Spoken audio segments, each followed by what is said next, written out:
South central railway Secunderabad వాళ్ళు apprentice jobs కోసం టోటల్గా 2801 పోస్ట్కి నోటిఫికేషన్స్ రిలీజ్ చేశారు. అది కూడా ఎలాంటి రిటర్న్ టెస్ట్ లేకుండా. దీనికి సంబంధించిన ఫుల్ డీటెయిల్స్ కావాలంటే వెంటనే వీడియో మొత్తం చూడండి. 10th అండ్ ITI ఎగ్జామ్స్లో మెరిట్ని బేస్ చేసుకొని లిస్ట్ని ప్రిపేర్ చేస్తారు. అయితే ఈ ఎగ్జామ్స్లో మినిమం 50% మార్క్స్ స్కోర్ చేసి ఉండాలి.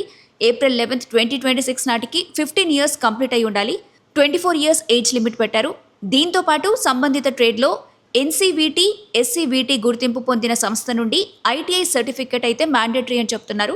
దీనికి registration process March 12th already start అయింది.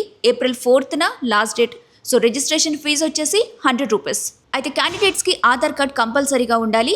అలాగే ఇంకా దీనికి సంబంధించిన డీటెయిల్స్ కావాలంటే వీళ్ళ అఫీషియల్ వెబ్సైట్ అయిన www.scr.indianrailways.gov.in వెబ్సైట్కి వెళ్ళి కంప్లీట్ డీటెయిల్స్ తెలుసుకోండి. అండ్ ఇంట్రెస్ట్ ఉన్న క్యాండిడేట్స్ వెంటనే దీనికి అప్లై చేయండి. అలానే ఇలాంటి మరిన్ని జాబ్ అప్డేట్స్ కోసం మన ఛానల్ని తప్పకుండా రెగ్యులర్గా ఫాలో అవ్వండి.